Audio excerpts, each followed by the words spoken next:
Hey everybody, welcome to Bestie Book Reviews. I'm here with my bestie Mandy.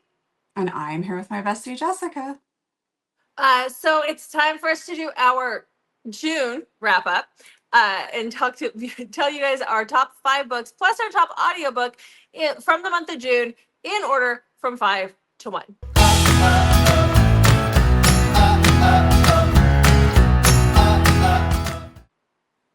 But before we get started with that, Mandy, Well, hit that subscribe button because we are doing our coveted cover giveaway. Jessica, take it away. yeah, so we're giving away one I cannot think or talk today. We're giving away a copy of the Cloister bind up that we are doing at Coveted Cover. This is our July-August box, so it won't be here until August. I know it's actually almost done printing. But this is the bind up of all 3 books, and it looks like stained glass, and it's gorgeous. And all you got to do is be a subscriber to win, so just make sure that you hit that subscribe button. Yes, and one lucky winner will get picked sometime soon. Mm-hmm. Mm-hmm. Don't ask us when, just sometime soon. We haven't got that far. Okay, so let's talk stats. How was June? June was interesting. I am usually like a 5-star, I give it out like candy almost, and I did not have very many 5 stars. And I read 32 books, so I actually did not struggle with my list this time. That's funny because I read 32 books this month, and I only gave out 4 or 5 stars. I had to pull in a 4-star. So, yeah, it was an interesting month. It was an interesting month. I did do a lot of rereads this month though too, which could be why. But I don't know. Nothing really got my attention. I felt like I was on the struggle bus all month long trying to find books. So I did a lot of watching of off campus. fully aware of that. Yeah. Oh, can I show you what I got in the mail? Okay, but don't expect me to be excited. You should be. Look what Karen sent me. Oh, what does it say? Oh, that's awesome. Thanks, Karen, for sending that to Mandy. But I'm so excited. So there's a store in Australia, and the lady, what is it? It's a Romancing Inc. And so Karen got this. She's also doing, if anybody else really is interested in this, she is doing a Christmas in July over in her Facebook group. And so if you head over there, that starts, I think it starts sometime next week. And I think the 10th or the 11th. What? I think it's the 10th or the 11th. I can't remember. I was watching a video for it just yesterday. Yeah, and she has some really awesome prizes, and this tote is one of them. So head over to her Facebook group. Christmas in July is going to be a lot of fun in her group. Mm-hmm. Okay, are you ready to talk books? Yes. Okay.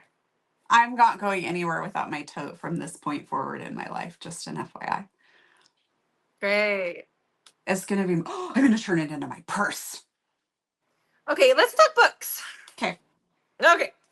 So book number 5 on my list from the month is Forbidden Vow by Lilith Vincent. Oh yeah, we do switch over. Do we switch over in these, don't we? Yes, we do. Yeah, we do. Yeah, we do. Because now we're doing like our ultimate favorites. So we've been on with each other a lot. And so yes, we do switch for these. Okay. So Forbidden Vow by Lilith Vincent. The audio for it came out this month. This is the story of Lucy and Damiano. So Lucy has a crackhead mom, and she forgets her in places a lot. And when Lucy's a little girl. And so she's she's like 7 to 8, somewhere like that. And her mom goes to a meth house and then leaves Lucy at the meth house for 2 days. So she has been outside trying to survive. She knows it's not good to go in for 2 days. When Damiano and his little sister and his dad show up, his dad goes in, and Damiano, who's 2 years older than her, and his little sister is her age, finds her and then kind of takes her down to the lake or to the river to play with her and get her mind off of the fact that she hasn't eaten or done anything for 2 days, that she's been left behind, when something really terrible happens and the authorities are called in, and then they are put into foster care. When it comes time to adopt Damiano, another family comes to adopt him, and it is a mafia family. He doesn't realize this at this point, but he insists that his little sister comes with him, and he insists that Lucy is his little sister. And so now we fast forward to now they're grown up. He has feelings for his quote unquote little sister, but his family can never know. And it's very interesting because if his family finds out that she's not his sister, and then they'll probably kill her. They're not a good family. Anyhow, loved it. Wow. It's taboo without being taboo. Like it's not they're not related at all. And but yeah, yet everybody thinks that they are. Okay, so number 5 for me is The Breakout by Maddie Daniel. This is Colton Wheeler. He is an NHL star, and he's recently been traded from his team to the Denver Dragons, and he is not pleased about it. He does not want to make friends on the team, and he's kind of just an ass to everybody. Bryn's brother is on the team. He's the captain, so Bryn is around a lot. And Colton has kind of made it his job, or his mission, I guess, to try and get Bryn to agree to go out with him. And she's like, no. But they have this very sharp-witted banter between the two of them and go back and forth with it, which I just absolutely loved. So this book is pretty spicy, but in this one, I feel like the spice is driving the plot a lot, which doesn't always have to happen, but I felt like it did for this one. So he is just a mess and does not want to be there. And it's just, like I said, he's an ass. Bryn is just, they're both kind of lost. This is she's grown up in a really rough family. And hasn't had an easy life. And so the two of them are just kind of broken souls that kind of find each other through sharp banter. I love this one a lot, and I'm now reading another book by Maddie because I've just became obsessed with this family. I just really enjoyed it, and I feel like I didn't do a very good job of explaining the book at all. It's all good. They'll figure it out. If it's on your top 5, it's worth reading. So that's all Yes, we that's gotta a do, great right? way. Yeah. Okay, the book that I have in my number 4 spot is Bellini Bread by Sienna Trapp. This is a mafia romance with a heck of a lot of breeding in it. This is about Rory and Gio. So Rory and Gio were married. It was an arranged marriage. He is the head of the mafia, and she runs away. Somehow she runs away before the book starts. She has been gone for a few years. And Gio has to have an heir. And plus, his wife ran out on him. He wasn't the nicest guy. He was actually a very cruel husband, and he acknowledges that. And so he now wants to find his wife. He's been looking for her since she left, but he has gone to the extreme, to the point where he has gone to a plastic surgeon and changed his face, got his vocal cords, some stuff done with his vocal cords, so his voice sounds different. He's even gotten tattoos and pierced his junk so that she wouldn't recognize his junk. And now he has found her, and he infiltrates himself. He comes into her life and basically starts dating her. But he is this kind, gentle guy. And then he sabotages her birth control. And then when she gets pregnant, he kidnaps her and takes her home. And she is just floored that this guy who was so kind to her is the asshole that she married. But the asshole will come back out now that he's taken her home. But he's got some lessons to learn. So, Mm-hmm. Okay. Okay. Number 4 for me is Promise Me This by Jennifer Sukovic. Or Sukovic, I think is what it was.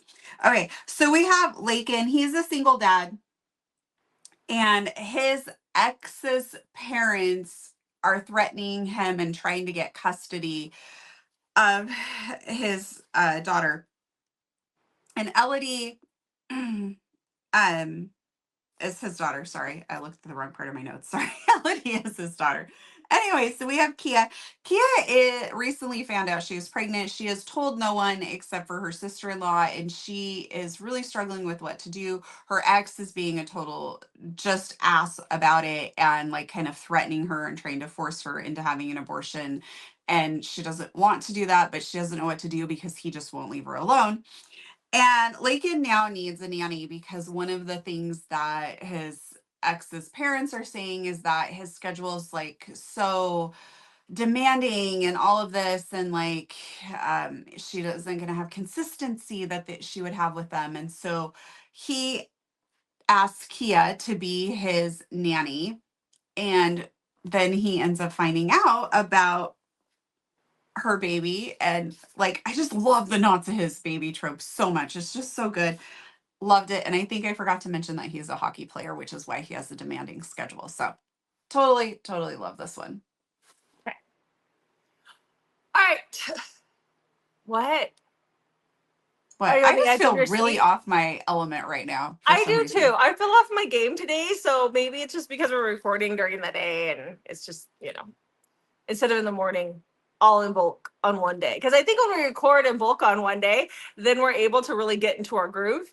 Yeah. But this is just kind of in the middle of the day. Okay.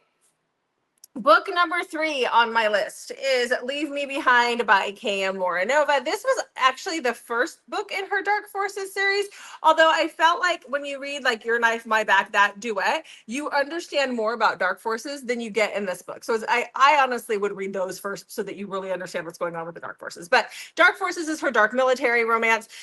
So this story is about Nell, and Nell has been a part of so there's like 4 Dark Forces units or 4 or 5 Dark Forces units. She's been a part of one for many years. 2 years before the book starts, her whole squad is killed, and she is the only survivor. She was having a relationship with her commander, and so she has a lot of guilt because he told her to go, and she went, and like she saved herself because he told her to do that. Well, now it's 2 years later. She's being reassigned to the Malleum squad, and she's on a plane. She gets on a plane. She's headed to California to go meet up with her new squad. She knows that her new partner is going to be Bones, and Bones is basically the asshole. He's the guy who's like notorious for being the meanest around, basically. So she goes to get into her seat on the plane, and she's in the middle seat between 2 identical twins. One of them has a lot of scars. The other one is like the flirty boy. Later that night, they talk her into going to a nightclub, and she thinks that she's going to hook up with the little flirty boy, but flirty boy is playing wingman to his silent but deadly brother. And they end up hooking up, her and the other guy, the brother. And then like the next day, he figures out that she's here for special forces or for the dark forces, which then leads them to them separating. And then when she goes to meet her new squad, the asshole Bones, who is her partner, is the guy she hooked up with. And then it all just kind of goes from there, like all downhill from there. They don't want her, but she wants to be there. Okay. Mm-hmm. Number 3 for me was Beacon by Claire Kent. This is the last book in the Kindled series, which was sad for me that series is over, but I'm happy that there's the other new series she started, as well as the fairy tales, which I need to dive into. So I'm not as bummed as I could be about the series being over. So this is dystopian. No, it says it's dystopian, but you always call it post-apocalyptic. It's post, well, because it depends on where you read. Like if they've rebuilt the world, then it's dystopian. But if it's right after the apocalypse, it's post-apocalyptic. But once they have like the world rebuilt in a way, so like some of her fairy tales, like the second fairy tale one, is dystopian because it's like way down the line and they've rebuilt civilization in a way. So it just depends So on the book. civilization has sort of been rebuilt a little bit at this point in the Kindled world. I don't know. Just when you go on, she has it listed as dystopian. Yeah. But anyways, so we have Anna and Mac, and we've seen them throughout the whole series. And so we finally are getting their story. In book 7, something happens, and Mac has chosen to self-isolate in a cabin out in the wild. And Anna is she's like, I'm done. I'm going to get him. So she risks her life and goes out there to try and get him and bring him back. And he is a total ass to her when she shows up. And she's got to try and break down some of these walls and find the Mac that she's known and loved for a very long time.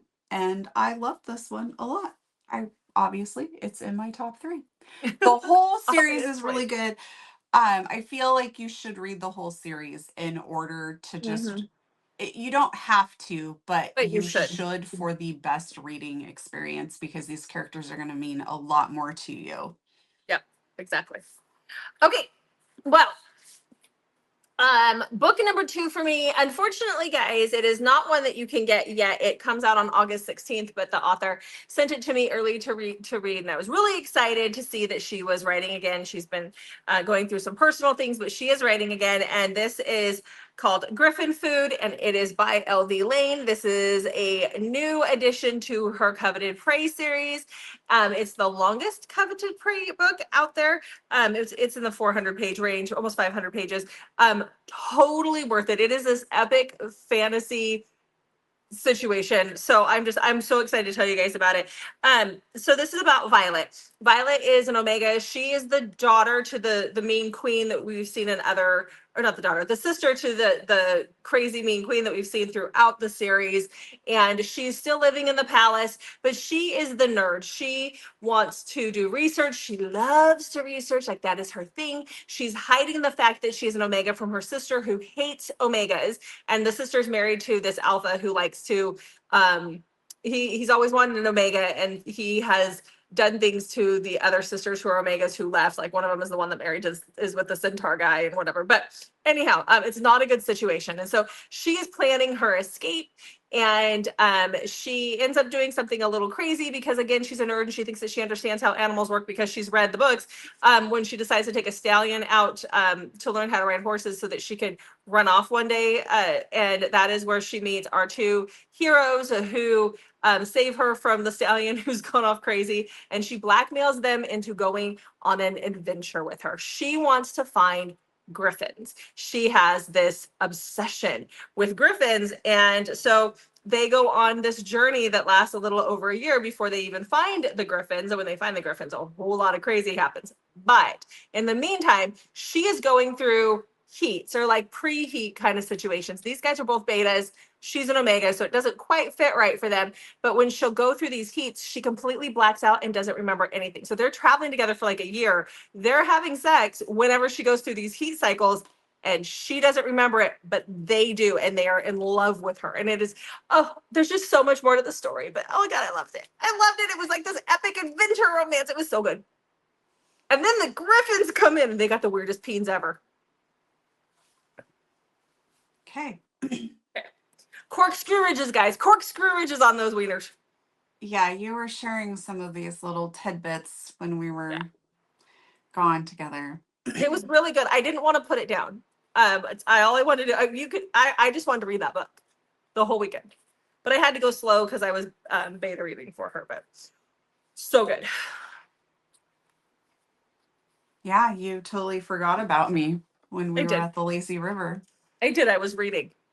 I don't know why you were hanging out back there. Huh? Because you know what? I was floating on my front, and I would walk every once in a while, and Mandy was just waiting for me to go back and get her and drag her to me. I know, you would end up way far ahead of me. It was funny. I was just too into the book, and I wasn't paying attention. Yeah. So, okay, what's book number 2 for you? Okay, book number two for me is Left Field by Lisa Suzanne. This is book number 5 in the Bradley Legacy. I loved this book. In book number 4, Archer gets his heart broken, and as I've stated before, I had a really hard time with book 4 because I just felt so bad for Archer the whole time. And Lisa made it right for him so well. But she also puts him through it a little bit as well. So in this, we have Archer, who is suspended from baseball. I don't follow baseball, so I felt like his suspension was like insane because it was like 40 games. And so I was like, oh my God, that's like 2 years, like thinking football, or even more than that in football. But it turned out it was only basically like for a little over a month or something, or a couple months.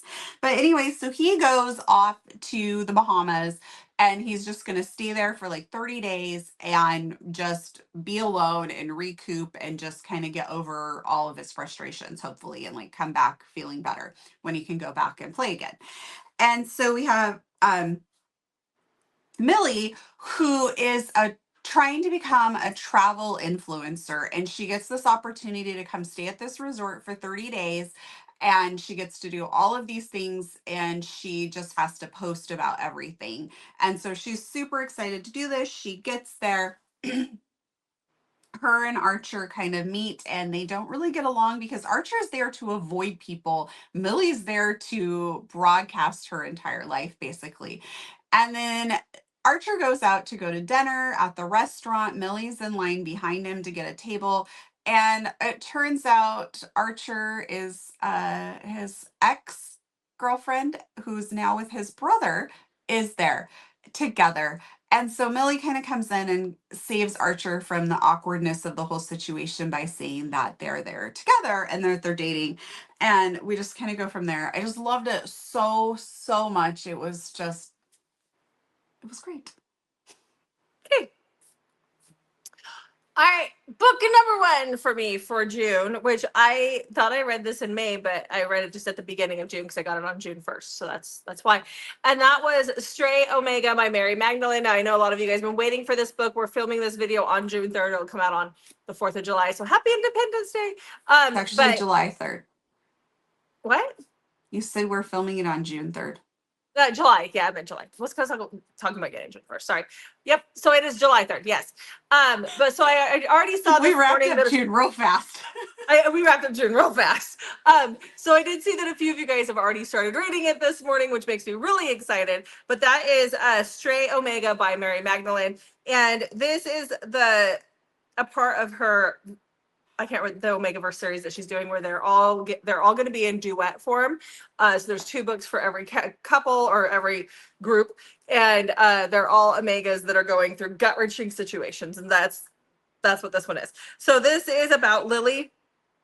Lily has been in the Omega Institute for like 7 years or something, ever since she presented as an Omega, and she has been on suppressants. She doesn't want an alpha to help her through her heat. She doesn't want to get attached to an alpha who isn't her scent match. Her parents were scent matches, and so she saw what that was like, and so she's kind of rejected that all these years. But her body is dying, like it's literally dying because she's been on suppressants for so long and without alpha. So she is touch starved as well. And she has a pack that is courting her, but they're creepy as hell. Like, she talks about how like there's like they have like the fake smile and there's nothing behind their eyes. And so she knows that there's something not right with this pack. And she wants to get away from them, but they're the only ones that are showing interest in her. And so she's got some low self-esteem because of that too, because packs just are not interested in her and she doesn't understand why. So she's at a party one night because they're out meeting alphas at like this soiree, and she comes out of the bathroom and smells her fated mate immediately, her scent match. And that is when she finds one of our heroes, who is I can't remember his name. Gideon, Gabriel, I think his name is. Anyhow, she finds him. He sees her immediately, and he knows that that's his scent match. But immediately he just says no. Like, he rejects her outright. He already has an Omega who is a male Omega who was traumatized by his previous pack. And they swore that his pack swore that even if they found their scent match, they would never bring her home. They would never, they just would never reject this Omega that they have at home. But he finds out that this pack of creepy dudes are the ones that are going to try to take her and have her as their Omega. And so he decides to bring her into his home for 30 days to find him another pack. Now, this male Omega is very traumatized and hates her, literally hates her when she walks in the door. And then on top of that, she is drawn to these guys, and her body is physically dying, and she needs things, like she needs things from them that they won't provide to her because they promised this other Omega that they won't. But yet she has to live under their roof, and like she's dying, like she's got these migraines that just last for days, and all they have to do is touch her to get it to go away. But they won't even touch her. Like, it is so angsty. Love it, love it, love it. Does it on a massive cliffhanger. And Mary was telling me that her sister, who also beta read it, called her a bitch for the cliffhanger, and I told her that I agree. So we laughed about that one. I'm like, where's book 2? So it does it on a massive cliffhanger, but I'm hoping book 2 will be out here within the next couple months. I need to go see. I messaged her this morning because it's release day, and I know the books are all written. She's just cleaning them up and yeah. So the series is written, but there's just little things that she does to it. So, Okay. yeah. Okay. What's book number 1 for you? You don't know? No, I don't know. I love that you expect me to remember every book that you read this month, but I can't. Oh, okay. I thought you read that last month. No. Okay. I got the arc a while ago, so the arc, like, I just love this so much. The I Tristan love book. that you just expect me to know what books you read this month. That's Okay. great. Okay, So- talk about it. This is West of Forever, and this is my special cover because I went to the Corinne event, so we got a different cover for that. So West of Forever by Corinne Michaels. This is the first book in her new series, the Cowboy series. This is the first book in the Heartstone Ranch series, which is Corinne's cowboy era. And I am here for it. So in this, we have Tristan. Tristan's wife died, and so he is raising their daughter on his own. She is 12, and she is sassy, but not in an obnoxious way, just in a way where she kind of challenges her dad a little bit and gives him a run for his money because he refuses to let her ride her horse, and she really wants to ride again. And it just has kind of become an issue between the two of them. But he wants to protect her. You know how that is. So we have somebody has been pranking, like really kind of mean pranks on the neighboring ranch, which is where Lark lives with her family. And it's her family's ranch, and somebody's like lets the horses out and like removes parts of their fence and just like really awful things like that. And they're convinced that it is Tristan and his family doing it, and he knows it's not, but he doesn't really know who's doing it. And so the cops are called all the time, come to his house. The cop is actually his best friend, so it's just kind of created a lot of unnecessary drama. Well, Lark is stranded one day on the side of the road. It's raining, she's got a flat, and Tristan's a good guy, so he stops and he helps her, and this kind of starts something between the two of them. They're enemies to lovers, but Corinne calls this enemies with benefits. And so, oh, it's just so good because their families do not like each other at all. So how are you going to be in a relationship with like your rival farm? And like that they wholeheartedly believe that he's behind all of this stuff. So good. Corinne just writes so well that I just get sucked into her books so quickly. Yeah, I love Corinne's writing. Yeah. Okay. Okay. So that was Top number one audio. for me. All right. Well, figuring out top audio was kind of I hard just this really month. love this book. It was really hard for me to figure out my top audio this month, and I think it was just because there was like I had one that I thought was my top audio, and then I realized I read it on July 1st, so that didn't count. So I had to kind of go back and figure this out. So what I chose for my top audio this month is the audio that came out for A Marriage of Discretion by S.T. Moore. So we'll talk about that. That is done by Rose Batten, I believe it is. It's either Batten or Britton. I wrote it down funny. And Peter Alden. I believe it's Batten. I know it's bad. So this is the cheating romance that Mandy and I both read at the beginning of this year that we just loved.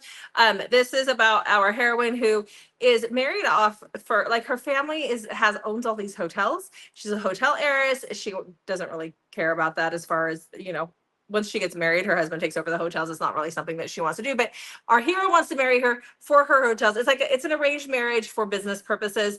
And at the time, he's at least, he's over 10 years older than her. She's 18 and he's late 20s, early 30s. And he basically doesn't want to marry an 18-year-old. And he tells her, I'm going to continue to have affairs. I'm going to have mistresses on the side. And she's like, I don't give a crap what you do because I don't really care. Like, I don't want you anyway.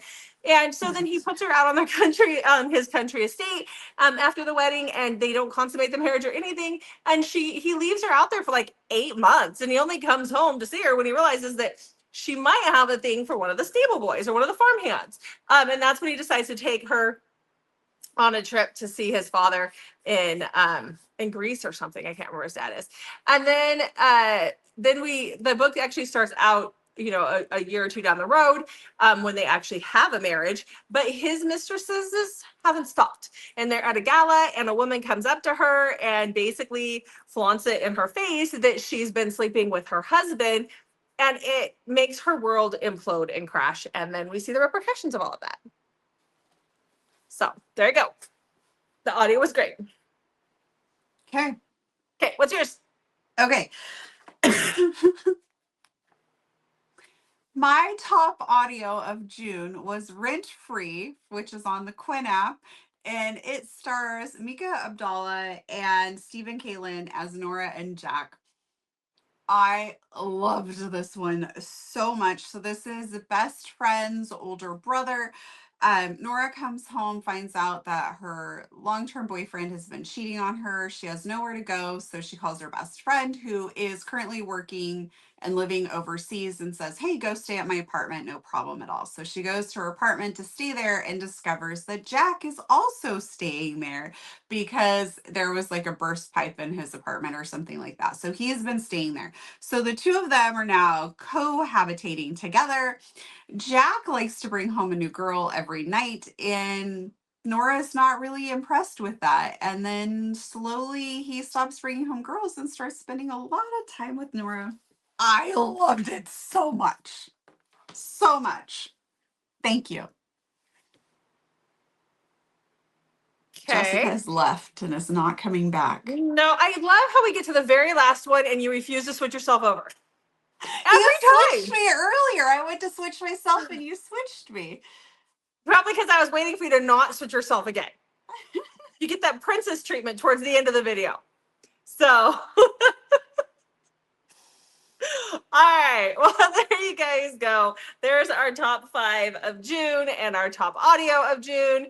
And yeah, your turn. I lost the words. Okay, well, make sure you check back on Mondays, Thursdays, and Saturdays. And I think every Wednesday in July will be packed full for you as well. So make sure you check back. All right, guys. Thanks for watching. We'll see you in the next video.